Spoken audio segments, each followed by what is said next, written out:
In this video, we will explore two main questions. What is society? What is art? And what is its true role in society?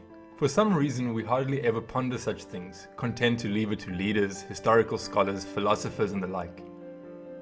We say to ourselves, well, if they couldn't come to a consensus, then how can we? Perhaps that last statement should be amended in modern man's view and changed to, if they couldn't come to a consensus, then surely we must. So let's try to understand what society is. How can we do that? First, we should objectively outline and understand the role of society. This role should be understood in relation to the individuals within it and to the biosphere surrounding it. To build an answer, let us first imagine a brief evolutional model of a small primitive society.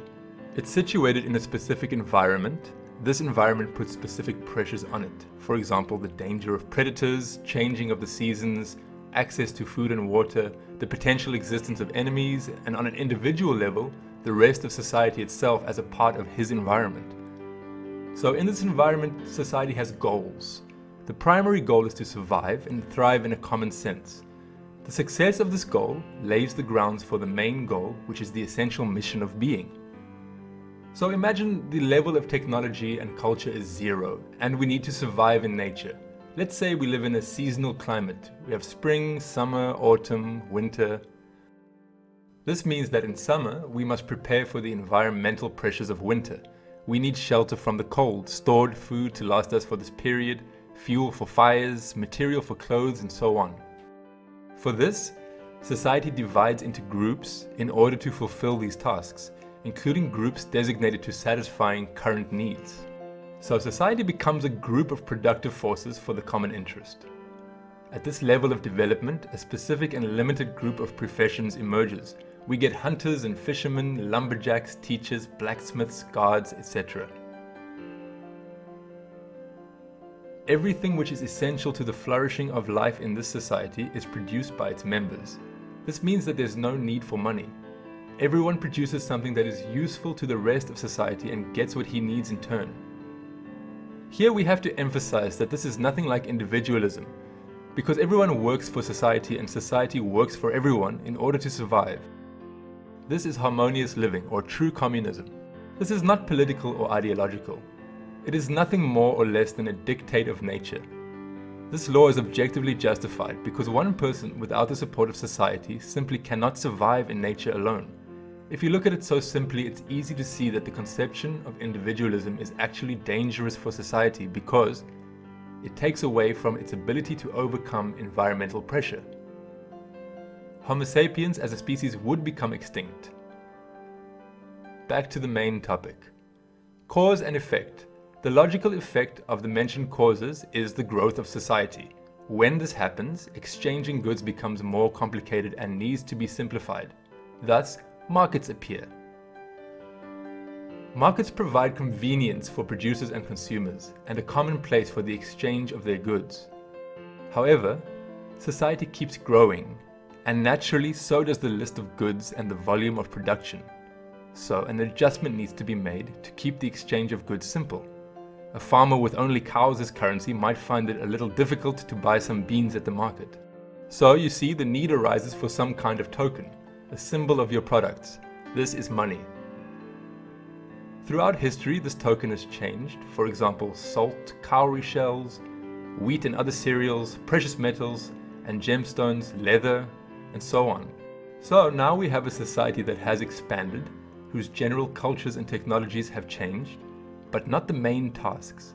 We still need protection from environmental pressure, food, shelter from the cold, etc.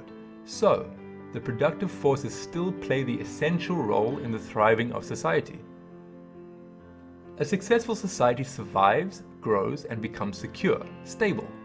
This stability frees up new elements of production, people, and so we have the birth of new professions which emerge for the purpose of creation and invention. Creativity and inventiveness simplifies the productive process in a myriad of ways, and thus frees up more elements of society. The amount of possible professions expands. Now we have singers, writers, painters, actors, any professional art form. Society's primary goal has been completed. Is this the end? Are we done? No. The way society naturally develops clearly tells us there is something more. Like a healthy childhood leads somewhere, the fulfillment of our primary goals lays the ground for the main one. This must be the collective predestination of mankind, proportionally made up of the individual predestinations within it. Basically, the predestination of each of us is the completed fulfillment of our intrinsically predetermined intellectual and creative potential. The most successful society is the one that frees up all individual elements so they may fulfill their predestination. As one can see, the population itself as a system, let's say, has its own intellect. What does that mean? If time has been freed up because all the needs of society have been covered by the rest of the elements, and then an artist appears with specific talents, maybe completely new to this society, this only happened because of the original success of the initial group of productive forces. So artists in this case don't appear accidentally or without cause. Rather, they are an effect of society's environmental thriving. This means the artist should naturally be thankful and grateful for this free time in which he may hone his talents. And his intrinsic objective drive must quite naturally be to, in some way or another, contribute to society's goals. Another branch which arises as a result of the free time is science. Scientists, inventors, artists, these professions were generated by society's success, and it goes to say that they were generated for a reason, which should clearly be for continued stability, that is, the continued harmony and the future success in freeing more elements of that very society which birthed them. So what are some examples of how these professions serve society? Let's take art. Some of the main tasks of art in all its different forms are to educate, to give a fuller and deeper understanding of the world, inspire further creation, inspire creativity in the reflection and contemplation of primary questions in life, like individual and collective predestination, the meaning of life, death, love, creation, the cosmos, God. The list, like creation itself, continues to evolve and expand. Ideally, and naturally, all art, including movies, should serve society in these ways. Inventors and scientists have a more direct role in the freeing up of elements. In the past, in order to get water and wash clothes, we had to go to the river. Now we have taps and washing machines. In the past we used horses, now we have cars, bikes, planes, even spaceships.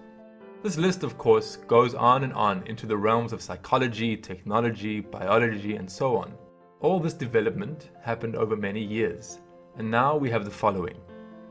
We have 195 countries, each with culturally specific societies, systems, with their own elements and productive forces. We have an extremely well-developed global technosphere, and we have a completely different list of professions compared to the initial example.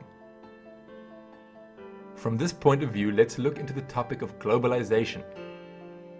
What is globalization? This is the process of concentrating of the productive forces of all the culturally specific societies of the world. This is an objective process. The ruling of this objective process, however, is subjective and can be carried out using two general conceptions which we will get to a bit later on. Primitive societies lived in isolation from each other, not having any idea of one another's existence. No informational or technological exchanges were possible. Literature, philosophy, culture, technology, scientific discovery, etc. All development of these productive forces and free elements started from this point to where we are now. Now, the entire globe has been mapped. We can travel easily from any point on Earth to another, and we are united by global informational systems, including the World Wide Web. The process of concentrating of productive forces has been completed. We are a globalized society. We are at the point now where the historical success of society in overcoming environmental pressures has led us to a situation where we do not need as many productive forces due to technological advances. Freeing up people. This is the logical aim of any healthy society, as we've seen. With this in mind, a paradoxical question arises. Does our global society really need these elements it has succeeded in freeing up? If we are on the cusp of achieving this primary goal, then why are these free elements largely obsolete? This is a question of conception. Under what conception do we live? Under what conception were we globalized? As we mentioned earlier, there exist only two conceptions. All the others are inscribed within one of them. The first conception of globalization is a primitive one, where people struggle amongst one another in order to climb up hierarchies. This means being part of a slave society. This conception of domination and enslavement expresses itself at every level, be it global, cultural, religious, national, familial, the level of relationships between people, or at the level of the individual. In the second conception, there are no hierarchies. Everyone is equal in human dignity. People work for the common interest, and the common interest works for the people. All individual interests in this conception are inscribed within the common interest in the aforementioned sense, and all the freed up elements are valued. The ruler in both conceptions, generally speaking, is the conception itself. The first conception can come in many forms: ideological, cultural, religious, national, and others, while the main gist remains the same: to enslave. The second conception does not come in different forms, only one. This corresponds to Tolstoy's words: happy families are all alike. Every unhappy family is unhappy in its own way. What conception has ruled throughout most of history? And what conception is currently dominant? This is a question for you. If we only look, we can clearly see this first conception expressed in multiple ways through modern art, cinema, literature, music, and other art forms. In this cycle of videos, we will be exploring in much more depth questions on the content of popular modern art. What role do films play in our globalized society? What role does art play? Music? How do these roles correspond with the ideals of the second conception? We look forward to exploring all this and more in this cycle of videos, and to pondering life's primary questions with you all. Thank you for listening. See you next time.